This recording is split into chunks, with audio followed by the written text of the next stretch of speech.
everyone. Thank you so much for all of you for being here. It's so great to see so many of you. So appreciative of you coming here, and it's not to be taken for granted. I'm also, Ben didn't mention, but I'm very proud to be a part of this group that organized this vigil.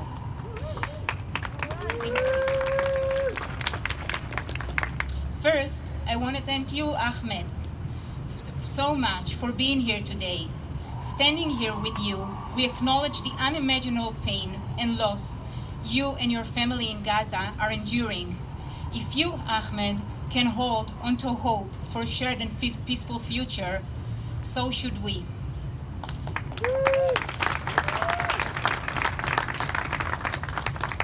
I just returned from Israel, from a visit to support my family and friends during unprecedented times.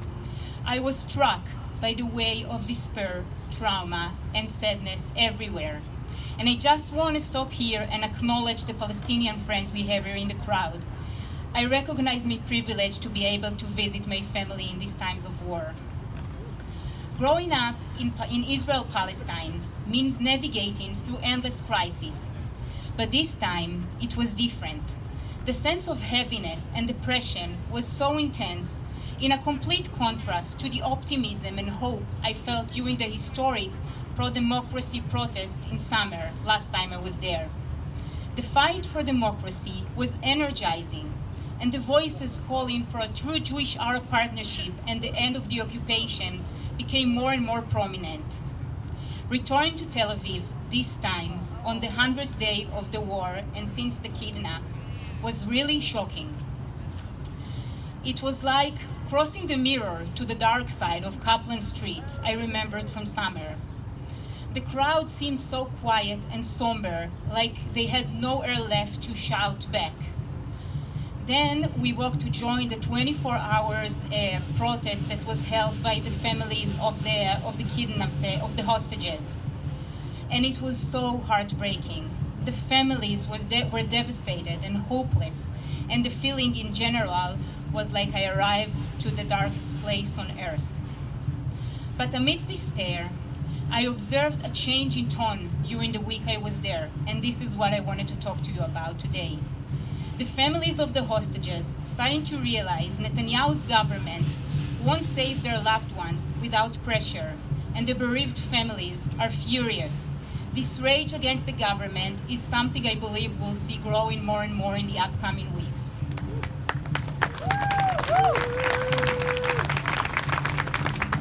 I was also fortunate to attend an amazing rally for peace organizing by Standing Together. I'm wearing their t-shirt with saying Standing Together in Hebrew and Arabic. And other peace organization. I went there expecting maybe 200 people, and suddenly saw more than 2,000 Israelis, Jews and Arab, marching in the center of Tel Aviv. And the energy was different. It was filled with hope. Young people formed circles of drummers and chanters, and suddenly I felt like I could breathe again. Speeches echoed sadness, anger, and worried, but also carrying a lot of hope. This rally was a testament to a real movement of Israelis and Palestinians fighting for a shared future. And what we are doing here today is part of something bigger that I also believe will keep growing. Thanks to all of you again for being here, for being a part of it. I heard from many family and friends there that they sobered up, הם התפכחו in Hebrew, from making peace with the Palestinians, from the ability to making peace with the Palestinians following October 7. And I asked, you sobered up from what?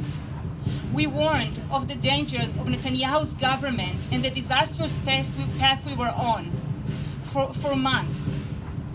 From here in the Bay Area as well, many of you joined us to support the pro-democracy protest movement in Israel. And just as we called from here for democracy and added to that there is no democracy with occupation,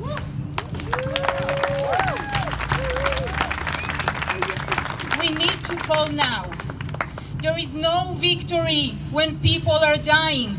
Stop the war.